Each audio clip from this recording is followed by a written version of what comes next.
Happy greetings to everybody. Welcome to one and all.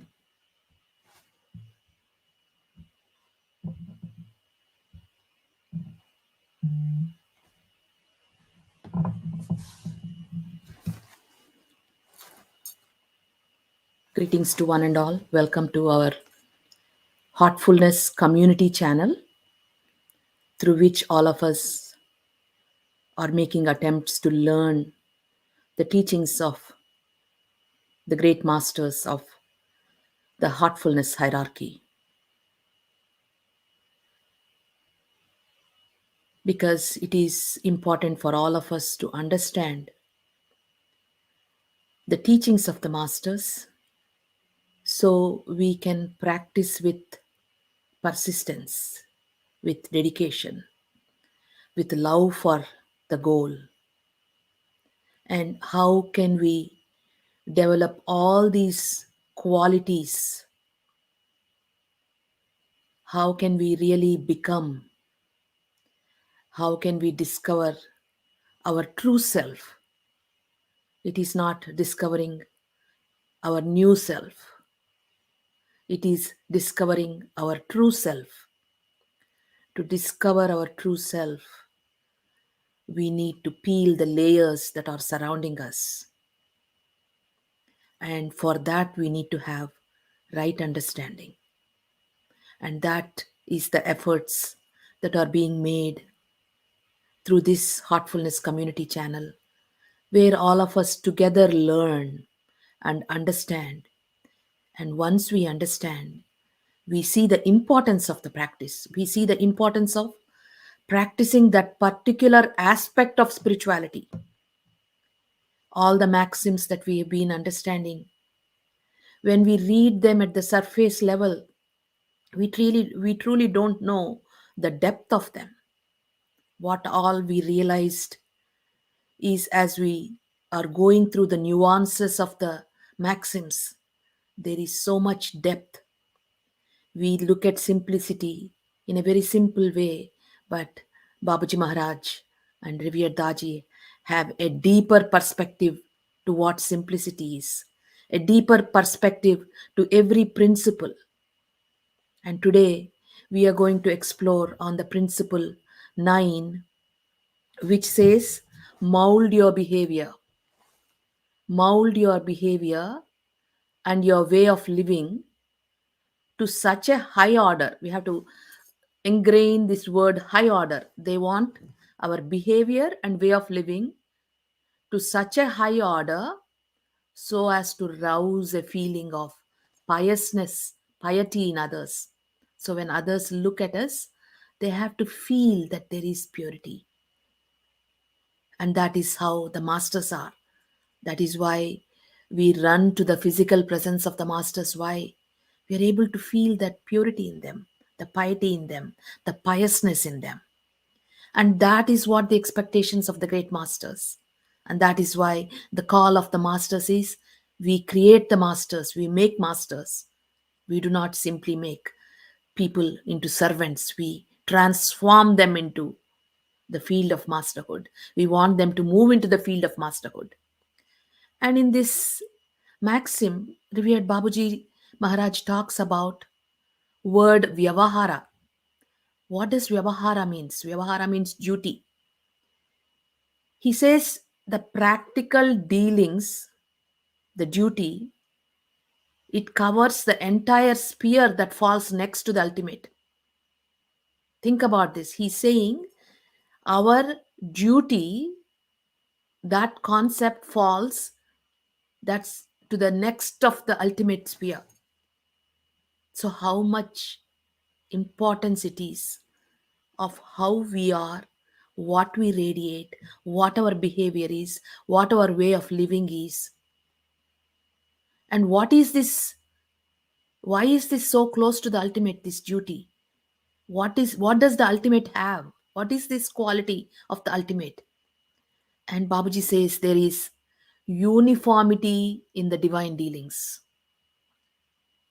That is what we need to imbibe, is this uniformity. What is uniformity? Uniformity in dealings is the duty. What does uniformity means? The sun shines equally on all of us. Divine grace falls equally on all of us. And depending on where it falls, what kind of soil it is, things germinate. But the divine doesn't distinguish. So that is why even in Christianity, this saying that the giver goes on giving, and somebody toils from the morning and somebody just joins the workforce in the evening, but at the end he pays everybody equally, and some were frustrated. But that is the nature of divinity.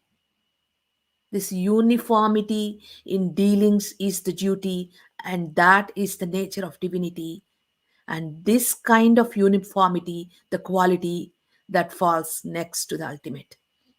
So we have to create this uniformity inside ourselves so we can perceive divinity everywhere and we can radiate divinity to all. And when we become such beings, his vision falls on us. So at the outset, when we look at this maxim, mold your behavior and way of living to such a high order to rouse feeling of piousness or piousness, we don't think into the depth of what the teaching is of the master, where he's talking. It is about our duty to ourselves and duty to everything around us. And it has to be uniform. And in this process, our frequency should remain balanced. What is this uniformity he's talking about? That our frequency of that state of sat and calmness and peace and piousness should not be affected. So let us now understand it. I will share my PowerPoint and we will go into the depths of his teaching. So the ninth maxim is about mold your life to arouse a feeling of love in others. So Babaji Maharaj is saying, inspire love in other people with our character. Mold your living so as to rouse a feeling of love and piety in others. And revered Daji expresses it as become a role model by inspiring love and sacredness in others. Accept the diversity while also accepting that we are all one. And that is what uniformity is about. Accept the diversity. In nature, there is a rose, there is a jasmine, there is everything. Accept everything. And duty, vyavahara, that is practical and divine dealings. In divine dealings, there is harmony, uniformity, and diversity. So, when we create perfect harmony between things of our making and those of divine, only then we get power from our thought. Our thought becomes purified and it becomes powerful when we create a harmony between things of our making and the divinity. There is uniformity in divine dealings. He gives light to all. He has created air for all. And this dealing of nature we have to copy and apply in our daily life. And nature manifests in different colors, each object receiving its due share according to its capacity and worth. It's like when the mother feeds the baby. When it is a 3 month old, you only give it milk. As it grows, you give solids. So also nature knows how to give what to give to each one of us. Nature deals with them in her own particular way.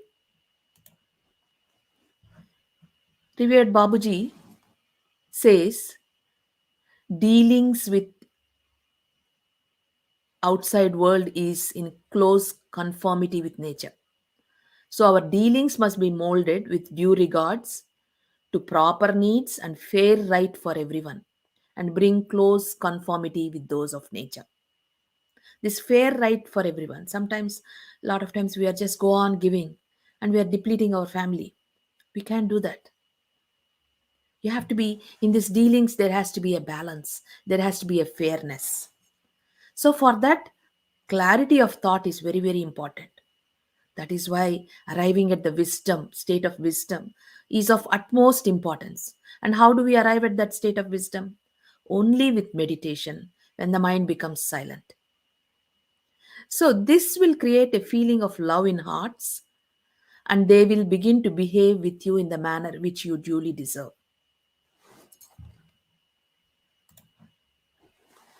Revered Daji says to become the best version of ourselves is our goal.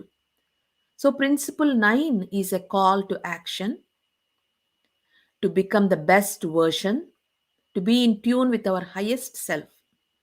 And this requires coming together of all aspects of our practice and lifestyles.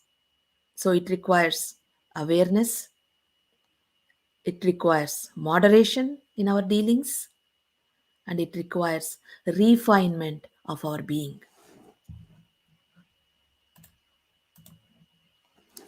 So, principle 9 is about leadership, becoming a master. A true leader is a source of inspiration to others. There is no shortcut to becoming a leader. You have to work at your character, you have to work at your personality. It is a weaving of all the maxims and principles into a way of life. So, when we practice all the maxims truly, it becomes a way of life, and that's how we create our destiny. So, it is a weaving of all the principles, maxims into a way of life, and that evokes love wherever you go. So, this inner transformation should reflect in our outer behavior. Inner transformation is in our outer behavior and lifestyle, which is reflected in our dealing with everyone and everything. So, when this transformation happens, we deal with others correctly, we deal with them with love. We may see faults in them, but you truly want to help them and you pray for them. And so that is how it is reflected in our dealings with everyone and everything. And that is what is called as Vyavahara or duty by revered Babuji Maharaj, which is very close to the ultimate. So, how do we perform our duty? How can we reflect our inner transformation? It is in our conversations, it is in our actions, and it is in our thoughts and feelings. Transforming all the above is the molding our life to the highest order. So, how to achieve this transformation?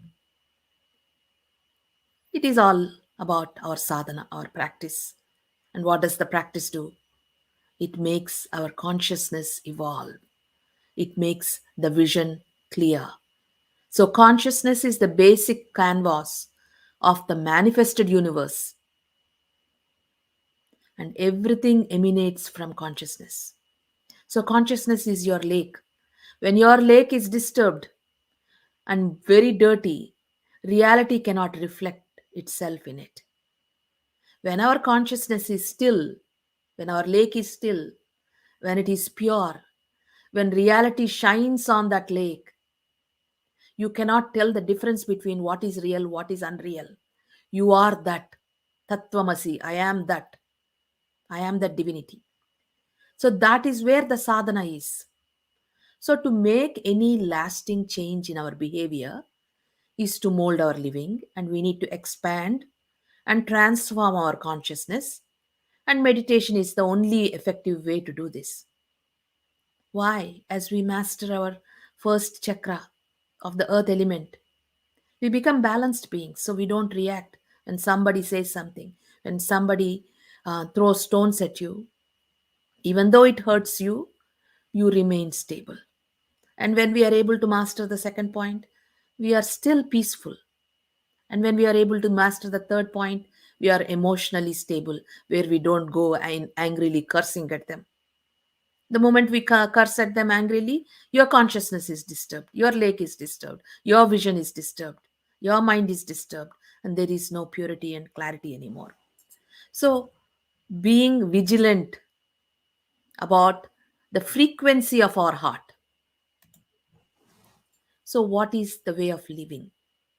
Revered Daji says it is how we interact with each other, how we converse, how we respond in a particular environment.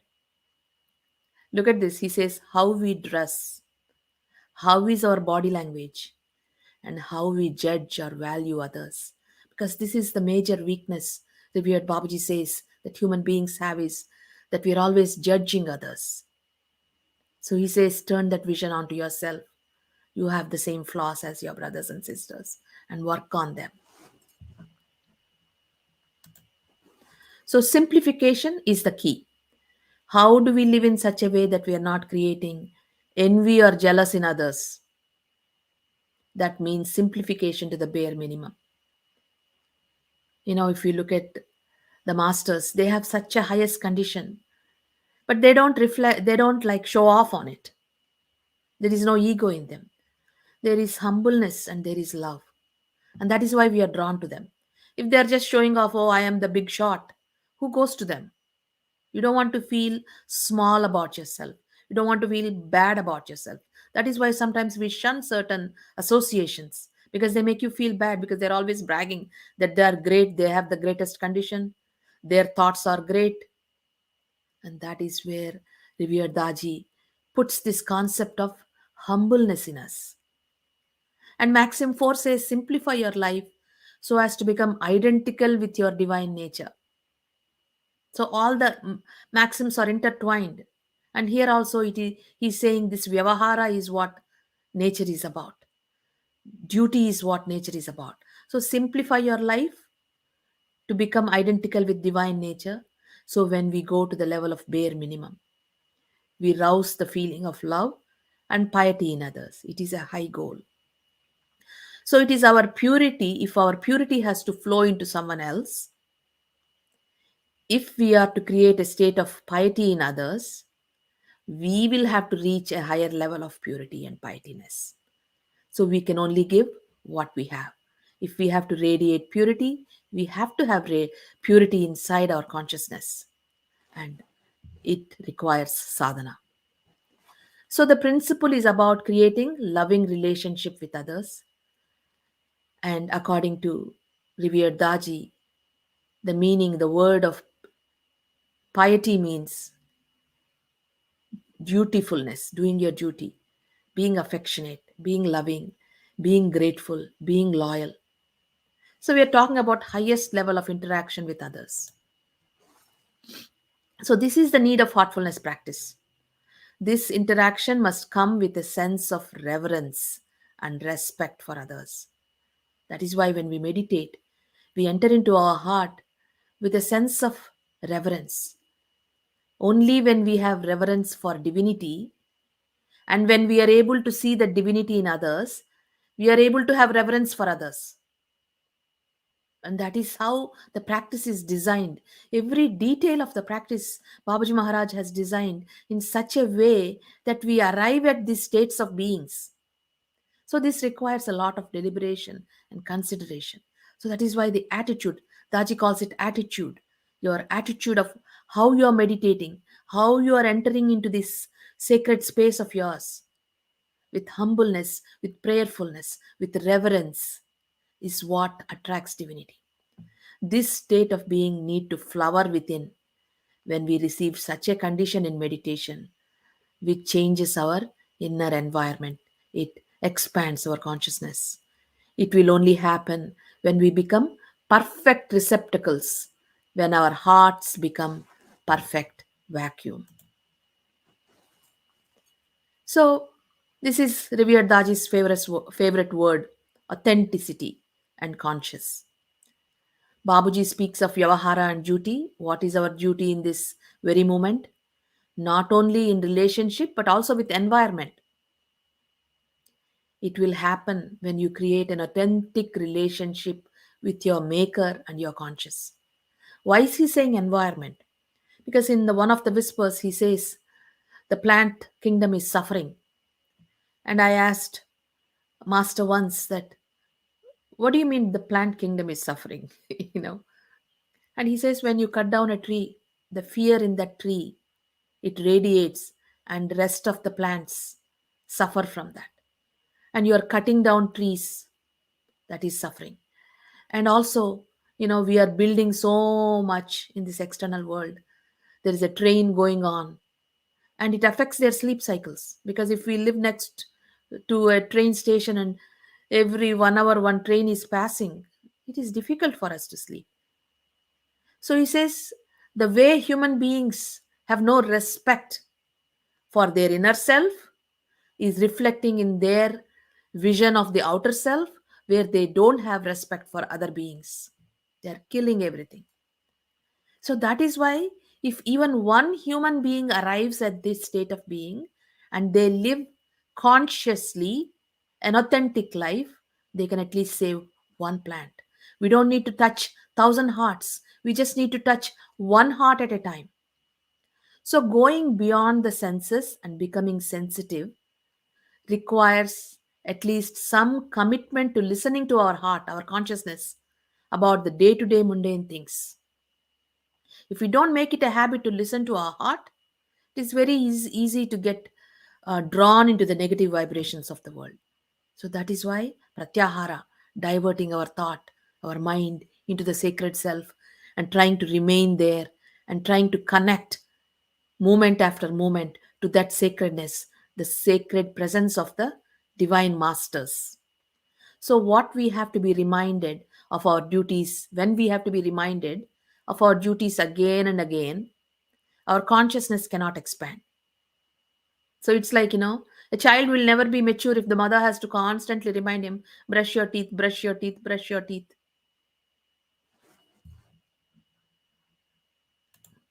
So, how does piety arise in a heart? It arises when we empty ourselves, when we remain prayerful, when we remain receptive. And that is what we do in meditation. Piousness arises in meditation, we empty ourselves. We remain prayerful by humbleness. We create a vacuum in every cell of our being, and we are receptive to and aware to the presence of the divine within ourselves. And that makes us pure to recognize the presence of divinity in others. So, piety, purity, divinity, these cannot be practiced. We have to become pious. It's a state of being. We have to become pure. We have to become divine. So it cannot be practiced, but we have to become that. To become that, we have to arrive at these states, at least artificially, prayerful, receptive. So these are the results of assiduous practice of the heartfulness way. Every technique given is important. We have to practice them and imbibe the conditions. When we practice them, conditions automatically bloom inside ourselves. When we master this principle, our dealings become natural. Helping others in need is automatic. When somebody is in need, you're not thinking about yourself, you help automatically. It is fundamental duty to support and care for others and do what is needed. It is a natural state where ego is not involved. And the result is we become one with nature. When all impurities are gone, we achieve the original state.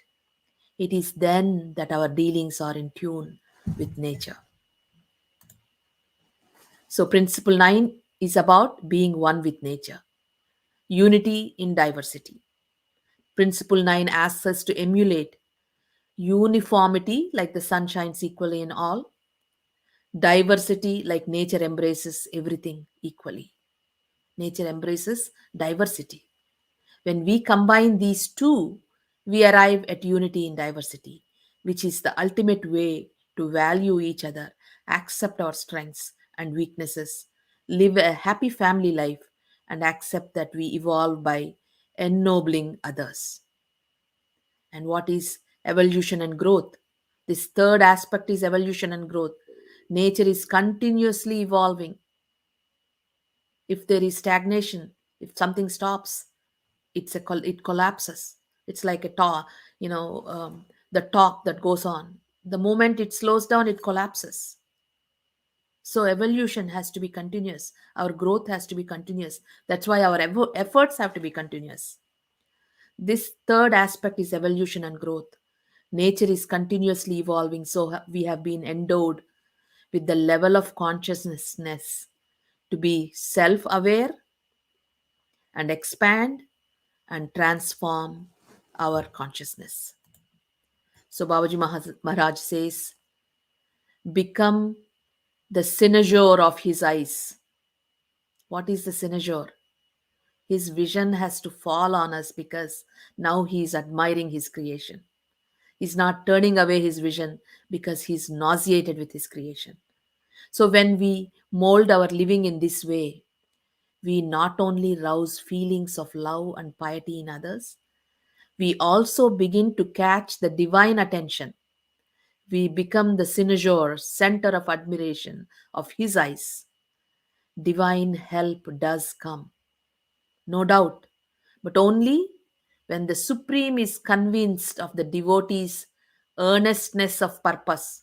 So, are we earnest about our purpose? Do we really long for this goal? Do we really want this goal of discovering our true self? We need to ask ourselves that question. The Supreme needs to have trust in us. So, Lalaji Maharaj, our Adi Guru, explains in Truth Eternal, when we lost all sense of our significance.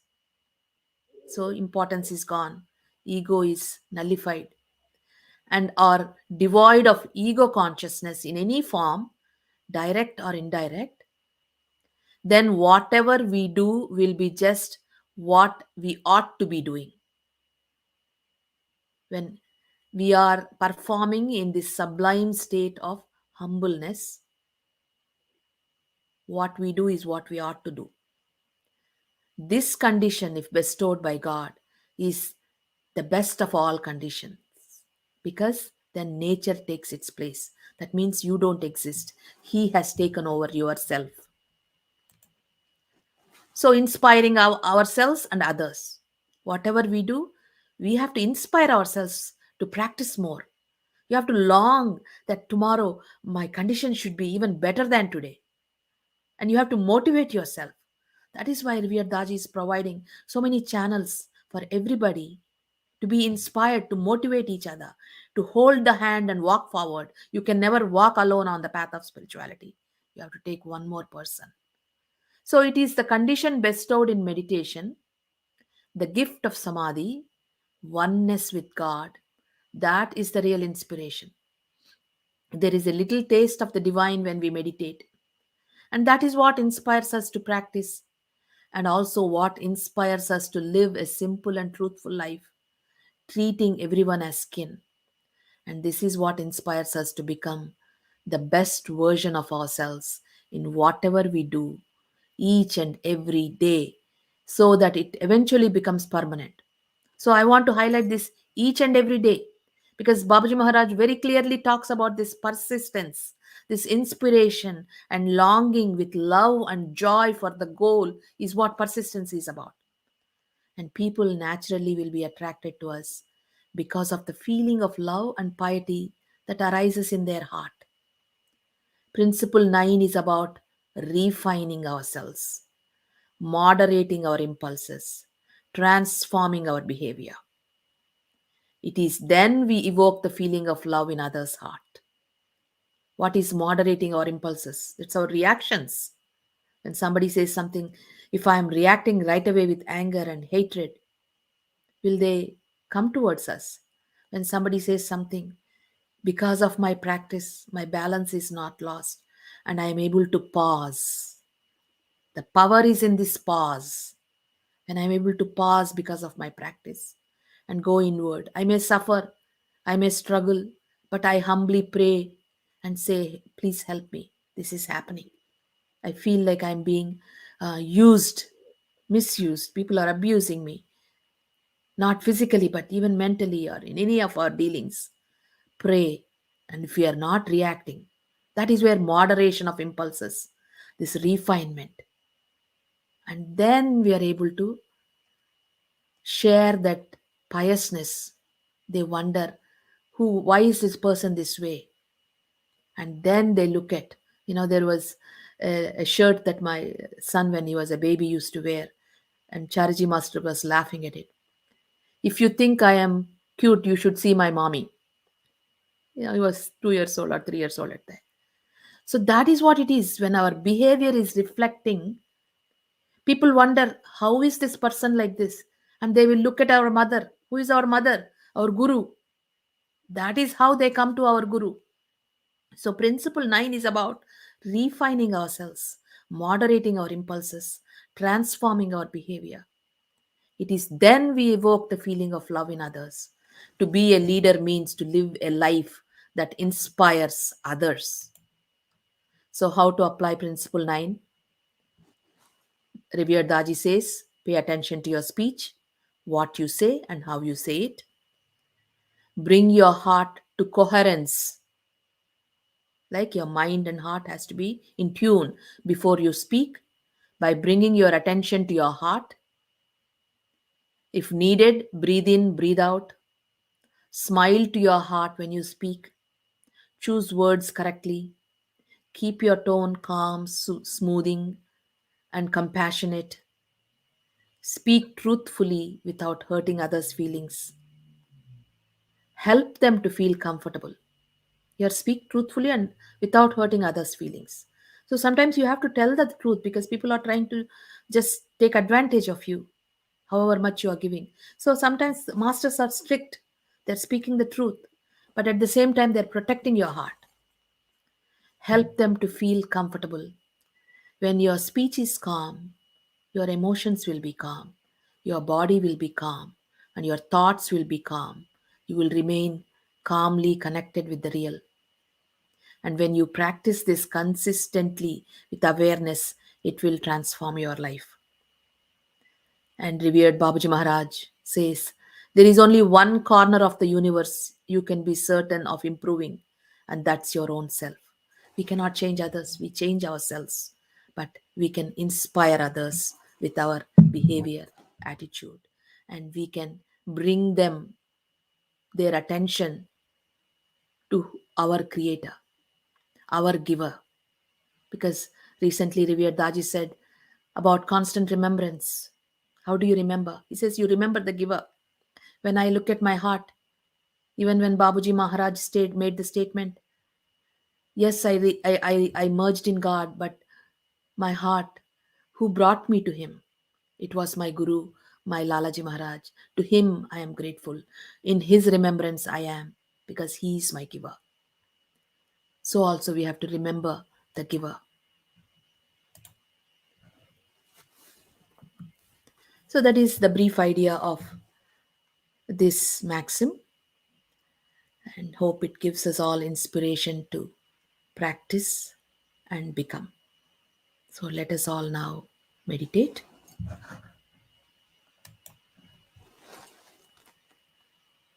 Close your eyes softly. Take a deep breath and let go.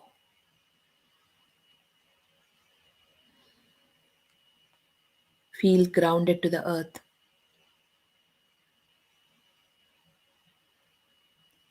Feel the healing energy from Mother Earth enter into your being.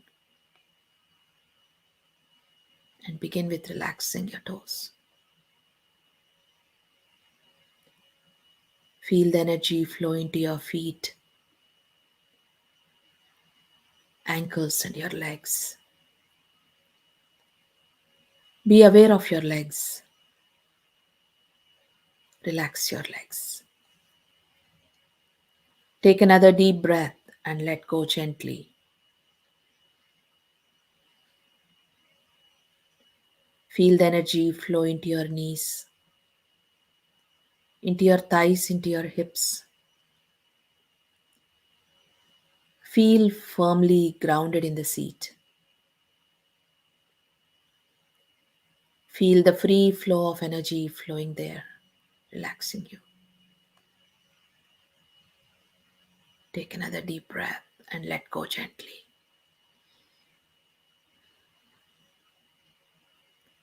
Feel the energy flow into your lower back and into your upper back.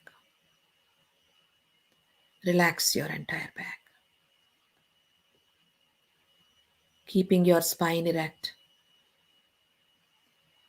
Bring your awareness to your stomach muscles. Feel the energy flow there. Take a deep breath and let go gently.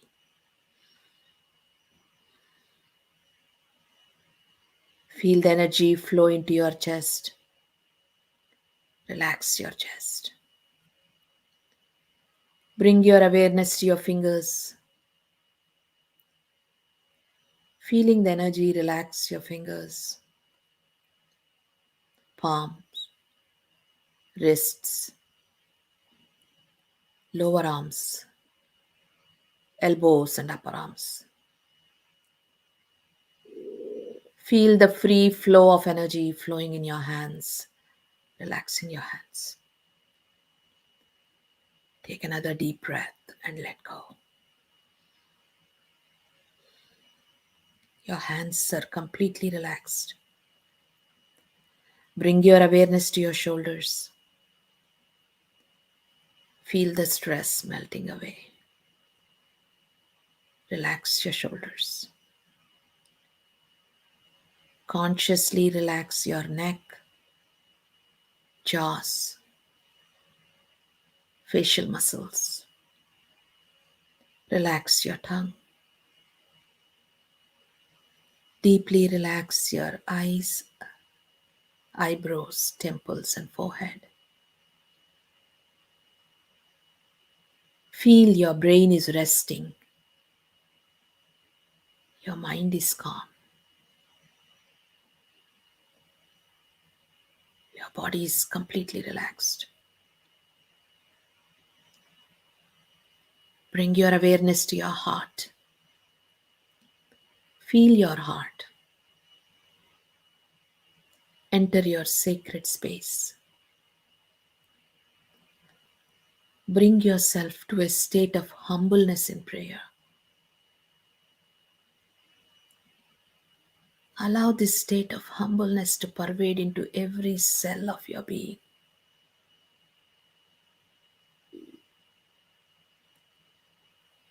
Where the heart beats, remind yourself with the intention. The source of light is present within you. The light from the source is illuminating your entire being. Your mind is drawn to this light. Your mind is resting in the light. The ocean of light, the ocean of love is in you. You are a drop submerged in this ocean.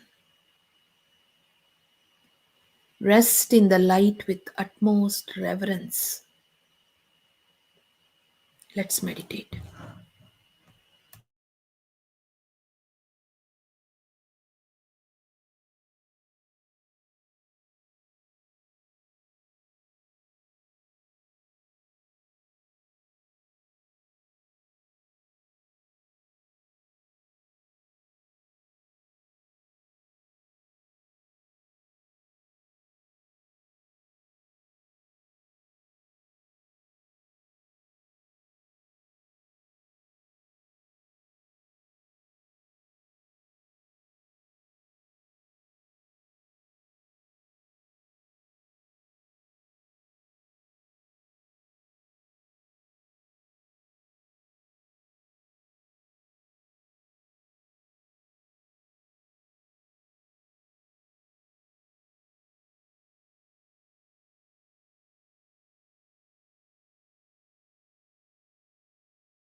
That's all. Feel the calmness spread throughout your being.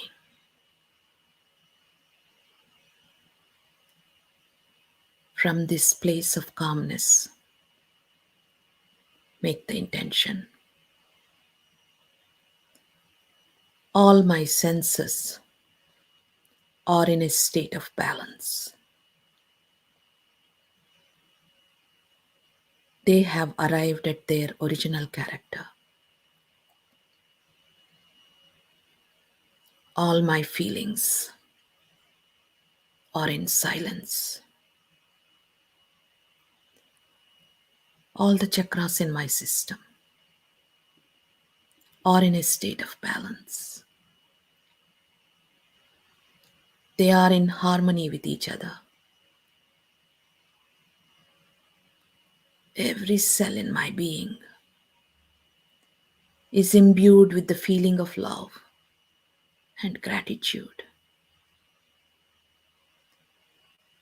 Every cell in my being